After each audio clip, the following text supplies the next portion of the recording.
Okay, let's go.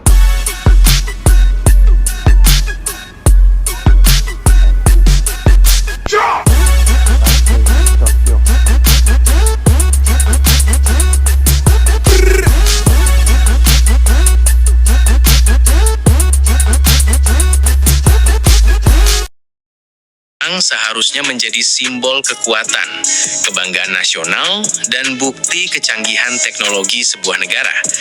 Tapi, bagaimana jadinya jika kapal perang yang dibangun dengan biaya fantastis justru viral karena dianggap memiliki kualitas pengerjaan yang mengecewakan?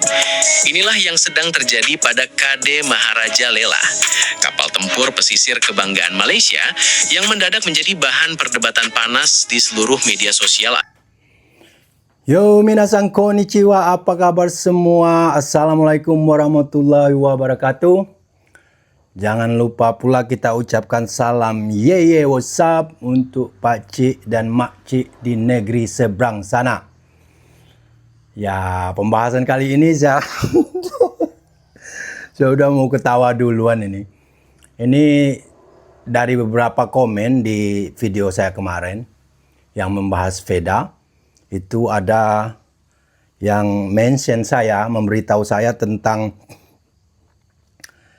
kapal perang Malaysia yang dielu-elukan, istilahnya digembar-gemborkan sudah lebih dari 1 dekade mungkin pembangunannya, yaitu si Maharaja Lela. Maharaja Lela, ngeri juga saya mendengar namanya aja saya udah ketawa ini. Maharaja Lela. Merajalela. Jadi kapal ini ya seperti yang kita ketahui, Malaysia kan selalu pengen bersaing dan tidak ingin sekali kalah, terutama dari Indonesia ya. Jadi pembangunan kapal perang ini desainnya boleh, desainnya si Maharaja Lela ini desainnya dari Prancis. Tapi pengerjaannya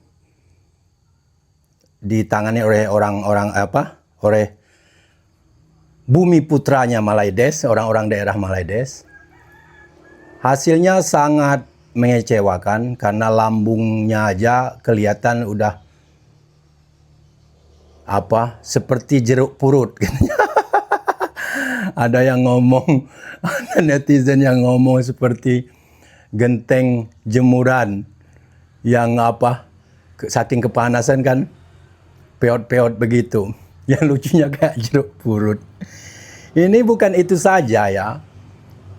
Si kapal ini menjadi bahan tertawaan dunia. Bukan netizen Indonesia Malaides, itu udah biasa. Ini yang sangat menarik itu. Pengamat militer dunia ikut berkomentar dan tertawa melihat si Maharaja Lela ini. Kapal kebanggaan Malaides ini. Juga para pecinta dunia militer mereka komen, dan ternyata di dalamnya juga banyak pipa dan kabel-kabelnya harus dipasang ulang, didesain ulang karena tim dari Prancis yang ngasih desain ini kecewa sekali, nggak sesuai dengan desain mereka. Ini menarik dibahas karena menurut saya inilah cerminan IQ suatu bangsa. Setuju apa enggak teman-teman? Silakan teman-teman berkomentar. Menurut saya inilah bukti IQ suatu bangsa. Dibandingkan dengan hasil kerja PT PAL Indonesia, itu seperti langit dan bumi. Pekerjaan orang Malaides ini. Itu udah bukti. Saya gampang aja kalau mau membuktikan suatu bangsa itu emang pintar, emang kreatif apa enggaknya, lihat aja hasil-hasil karya anak bangsanya. Kalau Indonesia kita udah nggak kaget lagi, kita bisa bikin kereta api, bisa bikin bus, udah ekspor kemana-mana ya, udah ke luar negeri, bisa bikin pesawat, bisa bikin kapal perang, kapal selam, itu banyak lagi, udah terbukti. Nggak ada yang hasilnya seperti jeruk purut itu, peot-peot. Sampai pengamat dunia itu kaget melihat hasil karya Malaides yang udah berdekade ini, udah bertahun-tahun proyeknya ini, hasilnya sungguh sangat mengecewakan. Luarnya aja, lambungnya aja udah kayak scan oil, apa namanya tuh, oil scanning, udah kayak jeruk purut. Nggak malu-malu itu masih ngaku-ngaku IQ tinggi.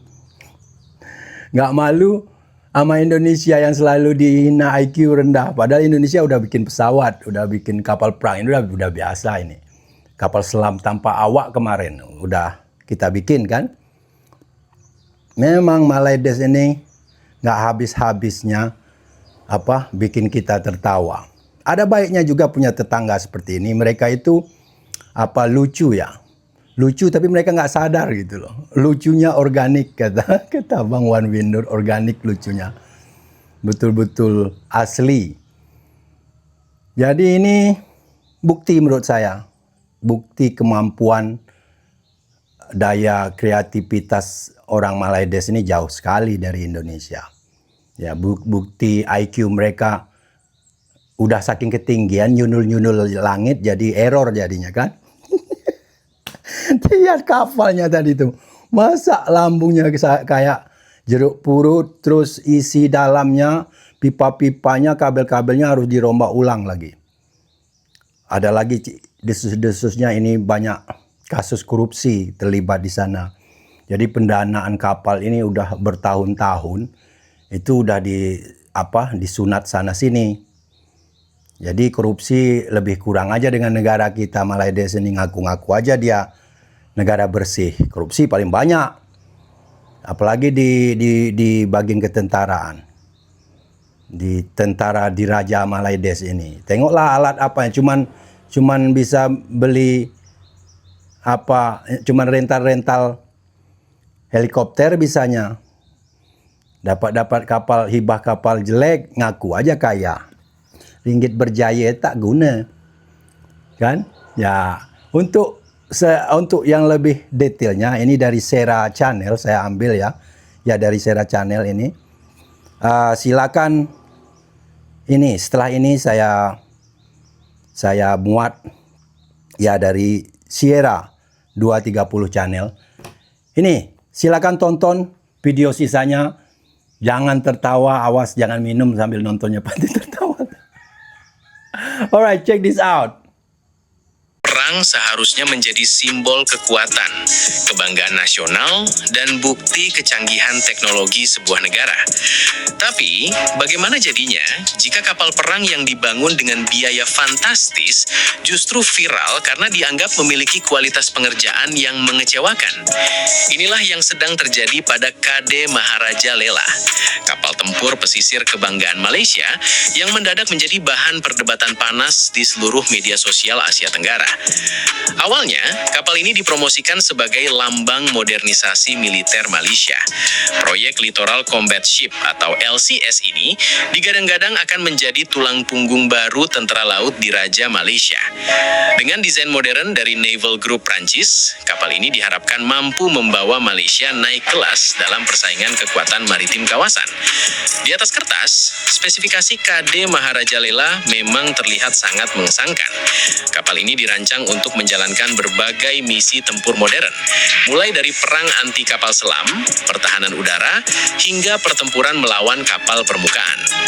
Namun semua ekspektasi tinggi itu tiba-tiba berubah menjadi kontroversi besar setelah foto terbaru kapal tersebut beredar luas di internet. Bukannya dipuji karena tampil gagah dan futuristik, publik justru menyoroti permukaan lambung kapal yang terlihat bergelombang dan tidak rata. Dalam dunia teknik perkapalan, fenomena ini dikenal dengan istilah oil canning, yaitu efek permukaan baja yang tampak seperti kaleng penyot. Meski secara teknis bisa terjadi pada panel besar kapal modern, banyak netizen menilai gelombang pada lambung KD Maharaja Lela terlihat terlalu jelas untuk kapal perang bernilai miliaran ringgit. Dalam hitungan jam, media sosial langsung dipenuhi komentar pedas dan meme yang menyindir kapal tersebut. Ada yang menyebut lambung kapal mirip seng jemuran kepanasan. Ada juga yang mengatakan bentuknya seperti kulit jeruk purut. surut. Bahkan beberapa unggahan viral membandingkan kapal perang itu dengan proyek konstruksi amatir. Situasi menjadi semakin panas karena kritik tidak hanya datang dari netizen biasa, tetapi juga dari pengamat militer dan pecinta dunia pertahanan. Di dunia militer modern, detail kecil seperti kualitas permukaan lambung ternyata bisa berdampak besar terhadap citra sebuah negara. Kapal perang bukan sekedar alat tempur. Kapal perang adalah simbol reputasi industri pertahanan nasional. Karena itulah, banyak pihak mulai mempertanyakan bagaimana proyek sebesar ini bisa memunculkan kontroversi visual seperti itu. Netizen Indonesia pun ikut meramaikan perdebatan. Nama PT PAL Indonesia mendadak menjadi bahan perbandingan di media sosial. Banyak komentar yang menyebut kapal produksi Indonesia terlihat lebih rapi dan presisi dibandingkan KD Maharajalela. Perbandingan ini langsung memicu perang komentar antara netizen dua negara serumpun. Ada yang membela Malaysia dengan mengatakan oil canning tidak selalu mempengaruhi kemampuan tempur kapal. Namun ada juga yang menilai kualitas visual tetap penting karena proyek tersebut menggunakan dana publik dalam jumlah sangat besar. Kontroversi ini sebenarnya bukan masalah pertama dalam proyek LCS Malaysia. Program tersebut sudah berjalan lebih dari 1 dekade dan berkali-kali mengalami penundaan. Awalnya, kapal dijadwalkan selesai jauh lebih cepat. Namun kenyataannya proyek terus molor bertahun-tahun. Selama proses pembangunan, berbagai isu mulai bermunculan, mulai dari dugaan salah urus, pembengkakan biaya, hingga isu korupsi yang sempat mengguncang publik Malaysia. Banyak rakyat Malaysia mulai mempertanyakan kemana sebenarnya dana besar yang digelontorkan pemerintah untuk proyek ini. Situasi menjadi semakin rumit setelah muncul laporan mengenai proses rework besar-besaran di dalam kapal. Beberapa sumber menyebut ribuan instalasi perpipaan harus dibongkar dan dipasang ulang karena tidak sesuai spesifikasi. Tidak hanya perpipaan, pemasangan kabel internal juga disebut harus diperbaiki kembali setelah audit dari pihak Design Authority, yaitu Naval Group dari Prancis. Bayangkan saja, lebih dari 4.000 unit pipa dikabarkan perlu ditinjau ulang demi memastikan kapal benar-benar aman digunakan. Hal ini menunjukkan bahwa proyek tersebut menghadapi tantangan engineering yang serius. Publik pun semakin khawatir karena kapal perang bukan kendaraan biasa. Kesalahan kecil dalam konstruksi bisa berdampak besar terhadap keamanan operasional di laut. Meski dihujani kritik,